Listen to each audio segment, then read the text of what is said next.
ഓം ശ്രീ പരമാത്മനേ നമ. ശ്രീമദ് ഭഗവത്ഗീത പ്രഥമാധ്യായം അർജുന വിഷാദയോഗ. പ്രിയ സജ്ജനങ്ങളെ, ശ്രീകൃഷ്ണ പരമാത്മാവ് തൻ്റെ പ്രിയമിത്രവും പരമഭക്തനുമായ അർജുനൻ യുദ്ധക്കളത്തിൽ ബന്ധുമിത്രാദികളുടെ നാശത്തെ ഓർത്ത് വിഷണ്ണനായി തൻ്റെ ഗാണ്ഡീവത്തെപ്പോലും ത്യജിച്ച് ശത്രുക്കൾ തന്നെ വധിക്കുകയാണെങ്കിൽ വധിച്ചോട്ടെ, അതുമല്ലെങ്കിൽ താൻ സന്യാസിയായി ഭിക്ഷയാചിച്ച് കഴിഞ്ഞുകൊള്ളാം, എന്നാലും ഗുരുജനങ്ങളെയും ബന്ധുമിത്രാദികളെയും വധിക്കാൻ തയ്യാറല്ല എന്ന് തീർത്ത് പറഞ്ഞ് തേർത്തട്ടിൽ ഇരിപ്പായപ്പോൾ ആ അർജുനനെ കർമ്മ തൽപരനാക്കാനായി ഭഗവാൻ ശ്രീകൃഷ്ണൻ ഉപദേശിച്ച ഈ ദിവ്യ ജ്ഞാന തത്വത്തെ അല്പസ്വല്പം നമുക്ക് മനസ്സിലാക്കാൻ ശ്രമിക്കാം. ശാന്തി മനുഷ്യരാശിയുടെ നിലനിൽപ്പിന് അത്യന്താപേക്ഷിതമാണ് എന്നതിനാൽ ആണല്ലോ ഭഗവാൻ ശ്രീകൃഷ്ണൻ അത് എന്ത് വില കൊടുത്തും നേടിയെടുക്കാൻ ദൂത് വരെ പോയത്. പക്ഷേ ജാനാമി ധർമ്മം നജമേ പ്രവൃത്തി, ജാനാമി അധർമ്മം നജമേ നിവൃത്തി എന്ന തത്വത്തെ മുറുകെ പിടിച്ച ധൃതരാഷ്ട്രം ദുര്യോധനാദികളും ശാന്തി ഇച്ഛിക്കാത്ത സ്ഥിതിക്ക് ധർമ്മ സംസ്ഥാപനത്തിന് ഈ അത്തത്തായികളെ വധിക്കുക തന്നെ വേണമെന്ന് തൻ്റെ ഉപദേശത്താൽ അർജുനനെ ഭഗവാൻ ബോധ്യപ്പെടുത്തുക മാത്രമല്ല, മനുഷ്യരാശിക്കു തന്നെ തങ്ങളുടെ കർത്തവ്യത്തെ മനസ്സിലാക്കി കൊടുക്കുക കൂടിയാണ് ശ്രീമദ് ഭഗവത്ഗീതയാൽ സാധിച്ചത്. യുദ്ധം ആദ്യം ആരംഭിക്കുന്നത് യുദ്ധക്കളത്തിലല്ല, മറിച്ച് ഏതെങ്കിലും ഒരു വ്യക്തിയുടെ മനസ്സിലാണ് എന്ന് വേണം മനസ്സിലാക്കാൻ. ഈ മഹാഭാരത യുദ്ധവും ദുര്യോധനന്റെ മനസ്സിലാണ് ആദ്യം ജന്മമെടുത്തതെന്ന് കരുതണം. പിന്നീട് ആ യുദ്ധമാകുന്ന അഗ്നി കുരുവംശത്തെ തന്നെ വിഴുങ്ങിക്കളഞ്ഞു. യുദ്ധം അനിവാര്യമാണ് എന്നായ സ്ഥിതിക്ക് ശ്രീ വേദവ്യാസ മഹർഷി ധൃതരാഷ്ട്രക്ക് യുദ്ധം കാണാൻ ആഗ്രഹമുണ്ട് എങ്കിൽ ദൃഷ്ടി നൽകാം എന്ന് പറഞ്ഞെങ്കിലും ധൃതരാഷ്ട്രർ അത് സ്വീകരിച്ചില്ല.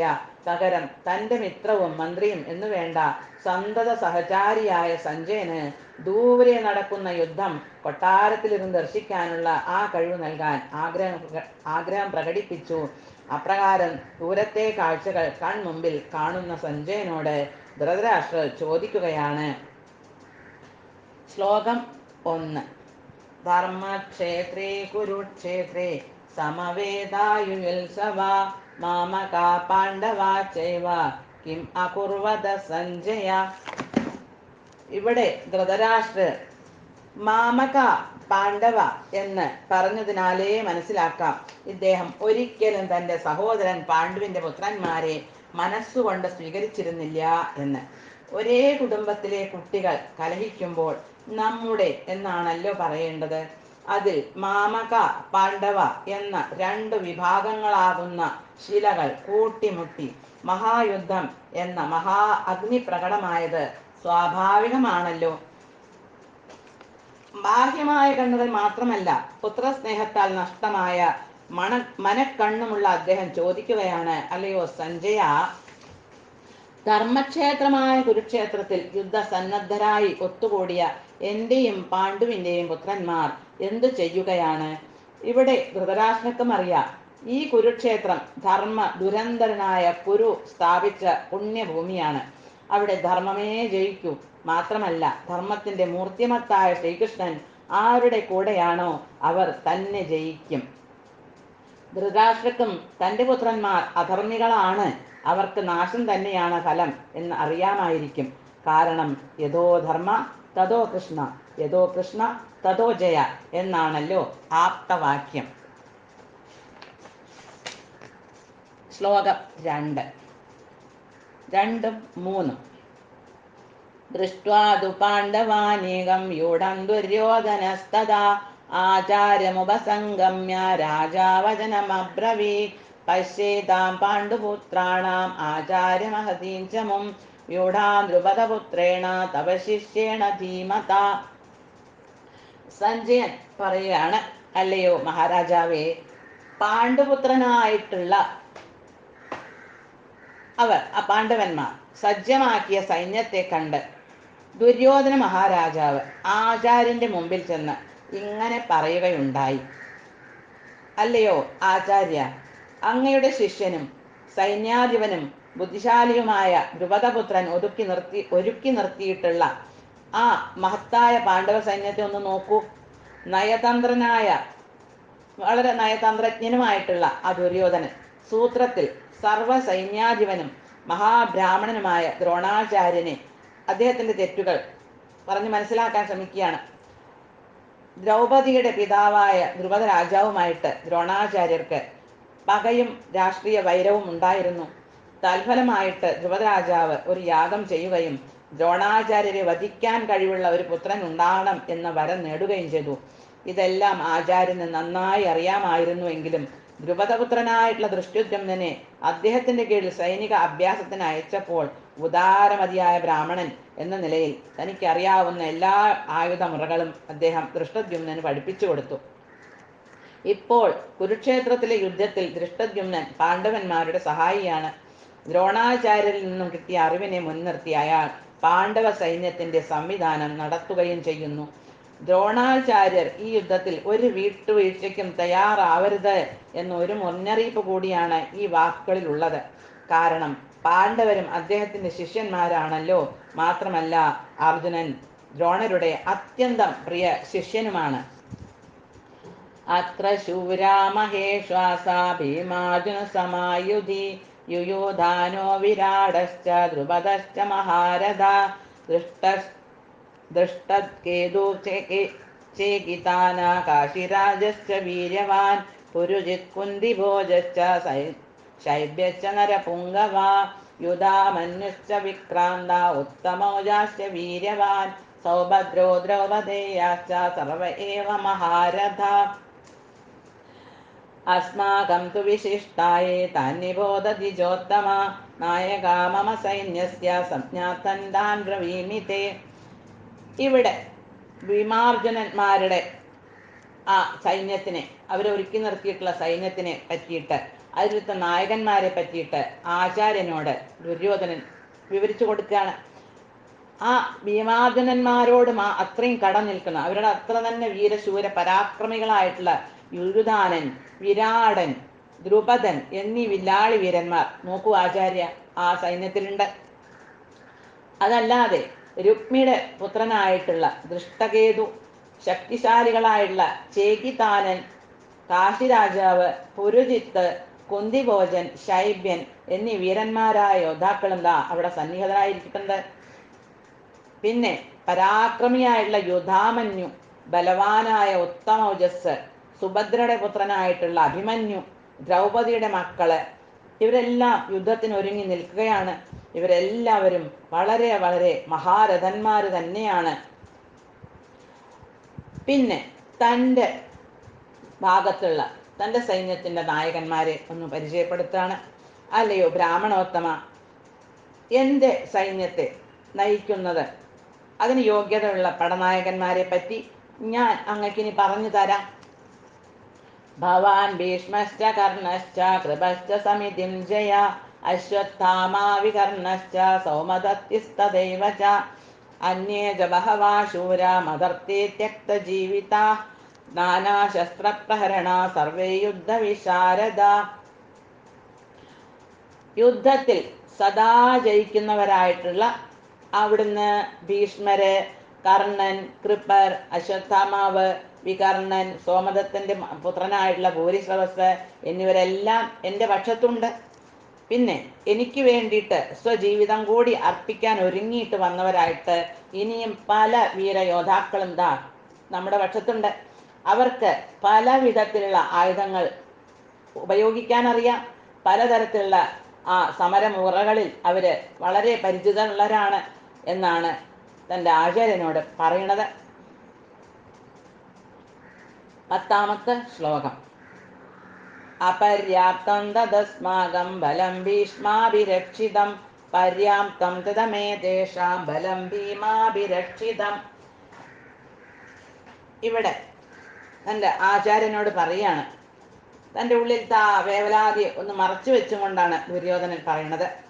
അല്ല നോക്കൂ ആചാര്യ, പിതാമഹനായ ഭീഷ്മരാൽ പരിരക്ഷിക്കപ്പെടുന്ന നമ്മുടെ സൈന്യം 11 അക്ഷൗഹിണി ഉണ്ട് എങ്കിലും എനിക്ക് തങ്ങോട്ട് പര്യാപ്തമായിട്ട് തോന്നുന്നില്ല.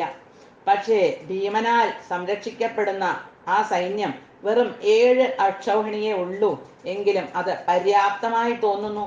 ഇതൊരു പക്ഷേ ദ്രോണരെയും ഭീഷ്മരെയും കൂടുതൽ ജാഗരൂകരാക്കാൻ വേണ്ടി പറഞ്ഞതാവാം, അല്ലെങ്കിൽ ഭീമനെ ഒന്ന് പരിഹസിച്ചും കൊണ്ട് പറഞ്ഞതും ആവാം. ശ്ലോകം 11.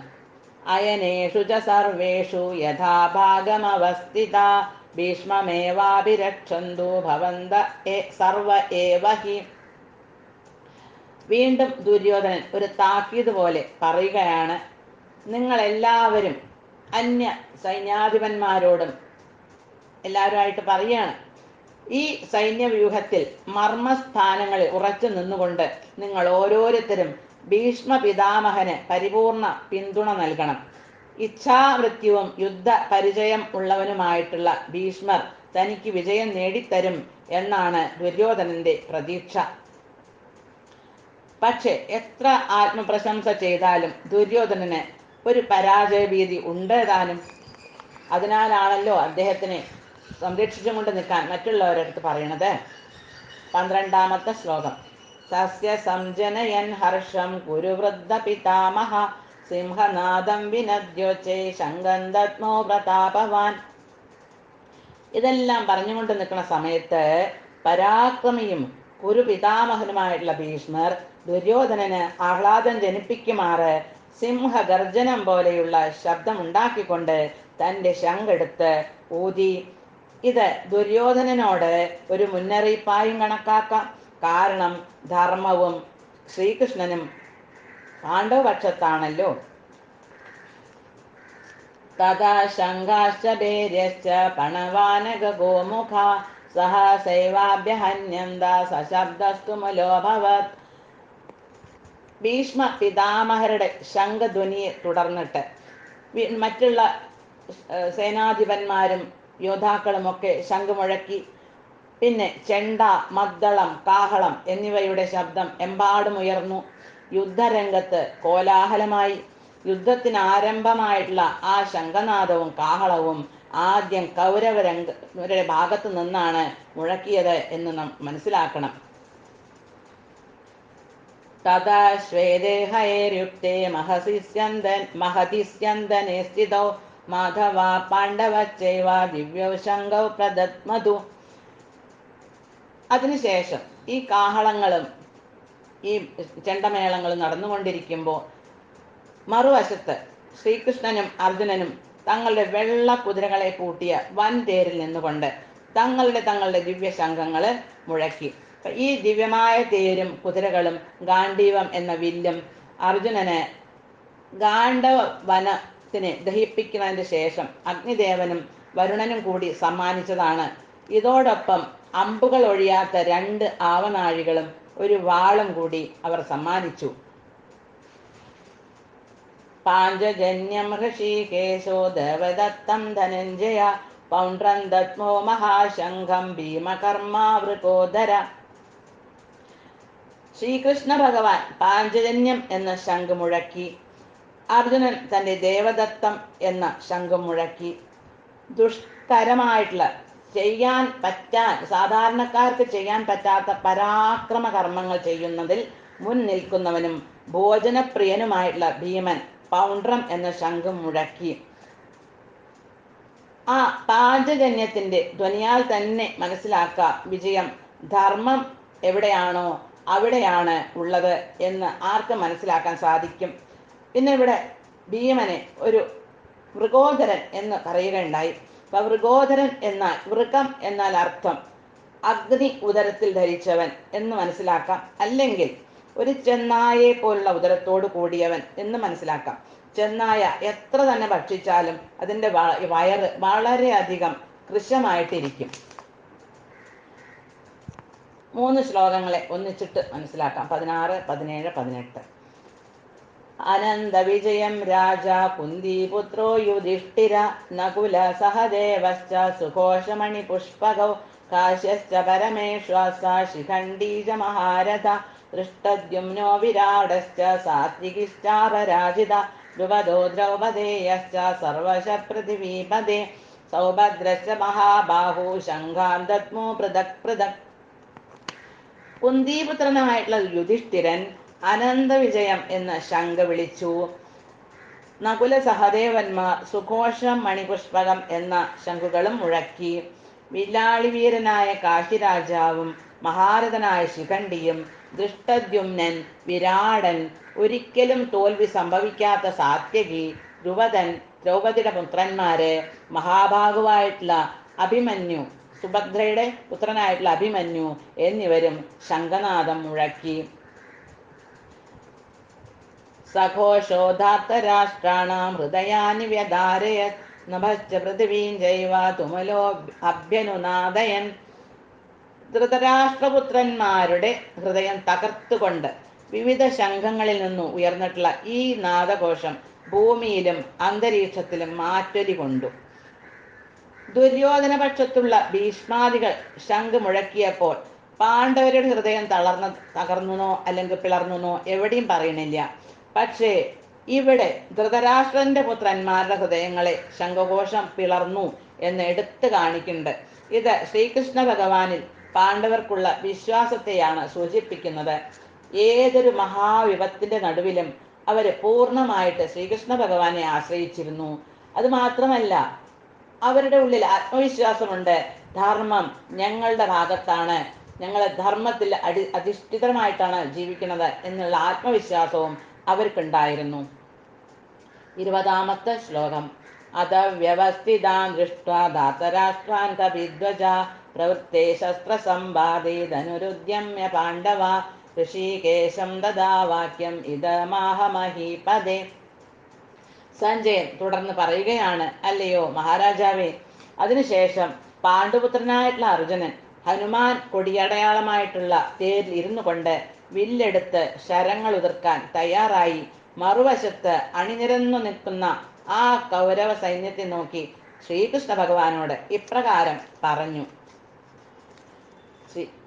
അർജുന ഉവാച സേനയോരുഭയോർമധ്യേ രഥം സ്ഥാപയ മേ അച്യുത യാവദേതാ നിരീക്ഷേഹം യോദ്ധുകാമാനവസ്ഥിതാൻ കൈർമയാ സഹ യോദ്ധവ്യം അസ്മിൻ രണസമുദ്യമേ യോത്സ്യമാനാനവേക്ഷേഹം യേതേത്ര സമാഗത ധാതരാഷ്ട്രസ്യ ദുർബുദ്ധേ യുദ്ധേ പ്രിയ ചികീർഷവ.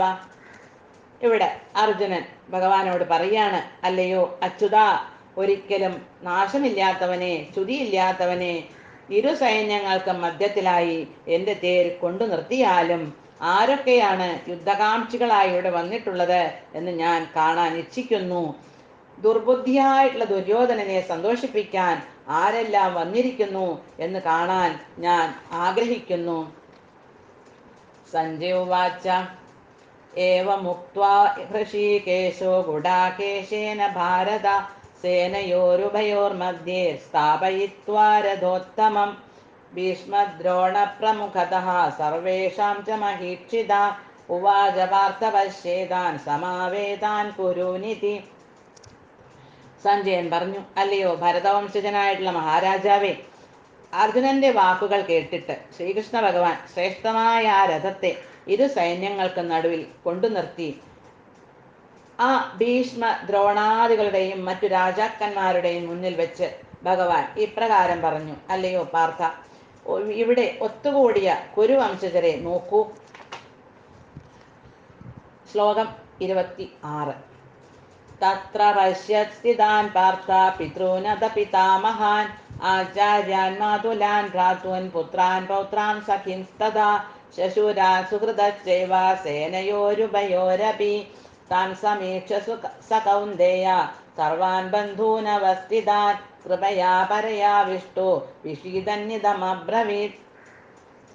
ആ യുദ്ധരംഗത്തിൽ രണ്ട് സൈന്യങ്ങളുടെയും മധ്യത്തിൽ നിൽക്കെ തൻ്റെ പിതാവിന് തുല്യരായിട്ടുള്ളവരെയും പിതാമഹന്മാർക്ക് തുല്യരായിട്ടുള്ളവരെയും പിതാമഹന്മാരെയും ഗുരുജനങ്ങളെയും മാതുലന്മാരെയും സഹോദരന്മാർ, തൻ്റെ മക്കൾക്ക് ഒപ്പമുള്ളവര്, പൗത്രന്മാർ, സുഹൃത്തുക്കൾ, ഭാര്യാപിതാക്കന്മാർ എന്നിവരെയും ആ അർജുനൻ രണ്ട് ഭാഗത്തുമായിട്ട് കണ്ടു.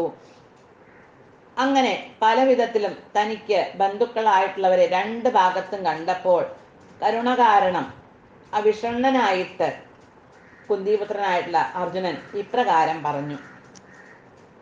28-ാമത്തെ ശ്ലോകം. അർജുന ഉവാച ദൃഷ്ടേമം സ്വജനം കൃഷ്ണായുൽസും സമുപസ്ഥിതം സീതന്തി മമ ഗാത്രാണി മുഖം ച പരിശുഷ്യതി.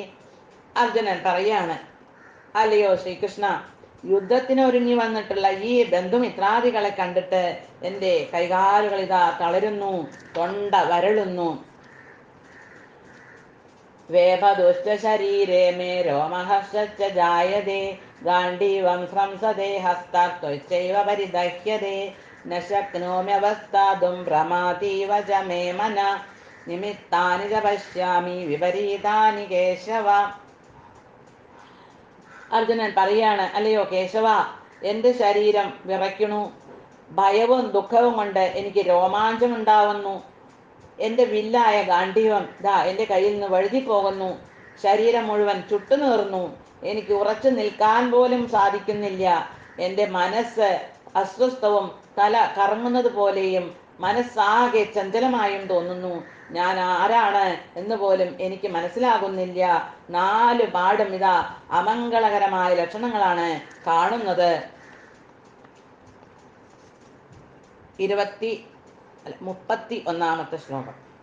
നജ ശ്രേയോനു പശ്യാമി ഹത്വാ സ്വജനമാഹവേ ന കാംക്ഷേ വിജയം കൃഷ്ണ നജ രാജ്യം സുഖാനി ച.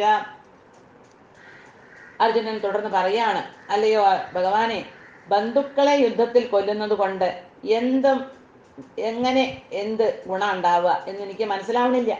അല്ലയോ കൃഷ്ണ, എനിക്ക് വിജയം ആവശ്യമില്ല. ഈ രാജ്യവും വേണ്ട, ഒരു സുഖവും വേണ്ട, എനിക്ക് ഒന്നും തന്നെ വേണ്ട. ശ്ലോകം 32 മുതൽ 35 വരെ.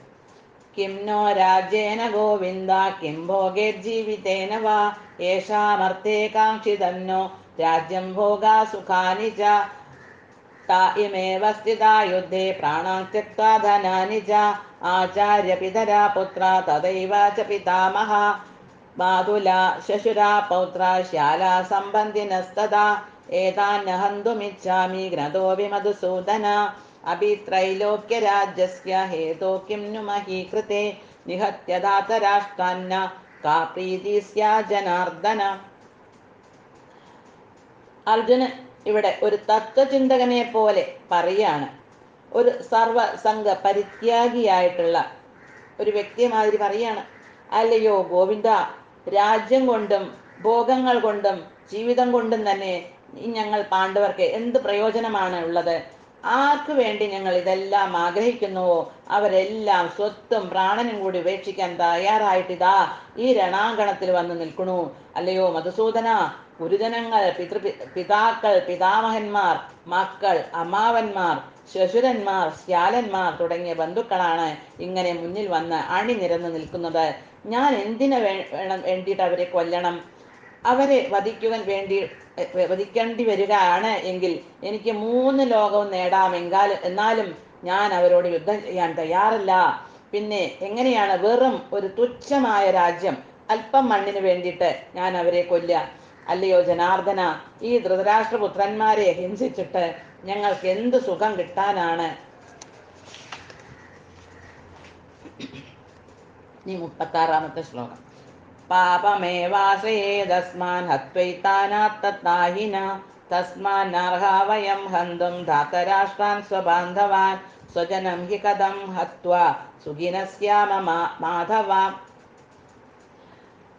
അർജുനൻ തുടർന്ന് പറയാണ്, അക്രമികളായ ഇവർ ആത്തത്തായികളായിരിക്കാം, പക്ഷേ ഇവരെ കൊന്നാൽ ഞങ്ങൾക്ക് പാപമായിരിക്കും നേട്ടം. ധൃതരാഷ്ട്രപുത്രന്മാരെയും സുഹൃത്തുക്കളെയും ഹിംസിക്കുക എന്നത് നമ്മൾക്ക് ഉചിതമല്ല. ഇവർ ആത്തത്തായികളാണ്. ആത്തത്തായികൾ ആരാണ്? ഒരു കാരണമില്ലാണ്ട് വീടുകൾക്കൊക്കെ അല്ലെങ്കിൽ നഗരങ്ങൾക്കോ ഗ്രാമങ്ങൾക്കോ അഗ്നി കൊളുത്തുക, പിന്നെ ശസ്ത്രം ധരിക്കാത്ത ഒരു വ്യക്തിയെ വധിക്കുക അല്ലെങ്കിൽ ഉപദ്രവിക്കുക, സ്ത്രീകളെ അപഹരിച്ചുകൊണ്ട് പോവുക, അന്യന് വിഷം കൊടുക്കുക, ഒരു വ്യക്തിയുടെ ധനം മുഴുവനെ അപഹരിക്കുക, സ്വർണം, ഭൂമി എന്നിവ അപഹരിക്കുക, ഇതെല്ലാം ആത്തത്തായികൾ ചെയ്യുന്ന കൃത്യങ്ങളാണ്. ഇത്തരക്കാരെയാണ് ആത്തത്തായികൾ എന്ന് പറയുക. അല്ലയോ മാധവ, സ്വന്തം ബന്ധുക്കളെ കൊന്നിട്ട് എന്ത് നേടാനാണ്? ഞങ്ങൾക്ക് എങ്ങനെ സുഖമായിട്ടും സന്തോഷമായിട്ടും ജീവിക്കാൻ കഴിയും? ഇതെല്ലാം ഒരു സജ്ജനങ്ങളായിട്ടുള്ളവരുടെ സ്വഭാവമാണ് അർജുനൻ പ്രകടിപ്പിക്കുന്നത്. ഇവിടെ പറയാണ് അവരെ പോലെ നമ്മളും ആകുന്നത് ശരിയല്ല എന്നാണ് അർജുനന്റെ അഭിപ്രായം. ഇനി 37-ാമത്തെയും 38-ാമത്തെയും ശ്ലോകം. യദ്യപ്യേതേന പശ്യന്തി ലോപോപഹത ചേതസ കുലക്ഷയകൃതം ദോഷം മിത്രദ്രോഹേ ച പാതകം കഥം ന ജ്ഞേയമസ്മാഭിः പാപാദസ്മാ നിവർത്തിതും കുലക്ഷയകൃതം ദോഷം പ്രപശ്യദ്ഭിർജനാർദ്ദന. കുലക്ഷയേ പ്രണശ്യന്തി കുലധർമാ സനാതന ധർമ്മേ നഷ്ടേ കുലം കൃഷ്ണം അധർമ്മോഭിഭവത്യുത. ഇവിടെ അർജുനൻ യുദ്ധത്തിന് ശേഷം സമുദായത്തിൽ സംഭവിക്കാവുന്ന ഘോര ഭവിഷ്യത്തുക്കളെ പറ്റി ഭഗവാനെ ഓർമ്മിപ്പിക്കുകയാണ്. അല്ലയോ ജനാർദ്ദന, ധനത്തിനുള്ള ആസക്തി കൊണ്ട് ഈ ധൃതരാഷ്ട്രപുത്രന്മാർ ബന്ധുഹിംസയിലും സുഹൃത്തുക്കളോട് പൊരുതുന്നതിലും ദോഷം കാണുന്നില്ല എങ്കിലും കുലക്ഷയത്തിൽ നിന്നുണ്ടാകുന്ന ആപത്തുകളെ കുറിച്ച് അറിയാനുള്ള ബുദ്ധി നമുക്കുണ്ട്. നമുക്കതിനെപ്പറ്റി അറിയാം. അപ്പൊ നമ്മളെന്തിനാണ് ഈ പാപകർമ്മങ്ങളിൽ വ്യാപൃതരാവണത്? വംശം നശിക്കും, വംശത്തോടുകൂടെ വംശം നശിക്കും. ഈ യുദ്ധത്തില് അനേകം വംശങ്ങൾ നശിക്കും. അതോടുകൂടെ നമ്മളെല്ലാം കാലാകാലങ്ങളായിട്ട് പാരമ്പര്യമായിട്ട് പുലർത്തി പോന്ന കുലധർമ്മങ്ങൾ നശിക്കും. അങ്ങനെ ധർമ്മം നശിക്കുമ്പോൾ വംശത്തിൽ ശേഷിക്കുന്നവർ അധാർമികമായ കൃത്യങ്ങളിൽ ഏർപ്പെടും. അധർമാഭിഭവാത് കൃഷ്ണ പ്രദുഷ്യന്തി കുലസ്ത്രീയ സ്ത്രീഷു ദുഷ്ടാസു വാഷ്ണേയ ജായതേ വർണ്ണസങ്കര. സമുദായത്തില് ഒരു ധർമ്മം നിലനിൽക്കണമെങ്കിൽ വർണ്ണാശ്രമത്തിന്റെ ആ പാരമ്പര്യം, സദാചാരം ഇതൊക്കെ അത്യാവശ്യമാണ് എന്നാണ് അർജുനൻ ഉറപ്പിച്ച് പറയണത്.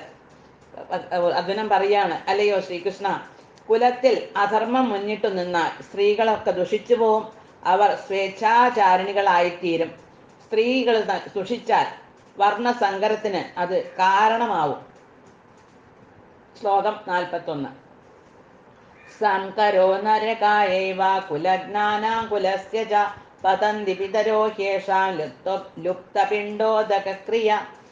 അപ്രകാരം വർണ്ണസങ്കര സന്താനങ്ങൾ പെരുകിയാൽ പിന്നെ കുടുംബങ്ങൾക്കും കുലപാരമ്പര്യങ്ങൾ നശിപ്പിച്ചവർക്കും ജീവിതം നരക തുല്യമാകും. അധപ്പതിച്ച കുടുംബങ്ങളിലെ പിതൃക്കൾ കാലം തോറും പിണ്ഡമോ ഉദകക്രിയയോ ഒന്നും പിതൃലോകത്തിൽ കിട്ടില്ല. അതിനാൽ അവർ ആ പിതൃലോകത്തിൽ നിന്നും അധപ്പതിക്കും. ദോഷേ രേതേ കുലജ്ഞാന വർണ്ണസങ്കരകാരകൈ ഉത്സാദ്യന്തേ ജാതിധർമ്മ കുലധർമാശ ശാശ്വത.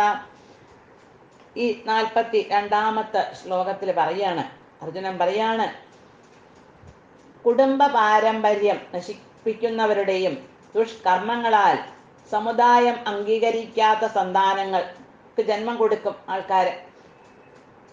അതുമൂലം എല്ലാ തരത്തിലുമുള്ള സാമൂഹ്യ മര്യാദകളും കുലധർമ്മങ്ങളും വേരോടെ നഷ്ടപ്പെടും.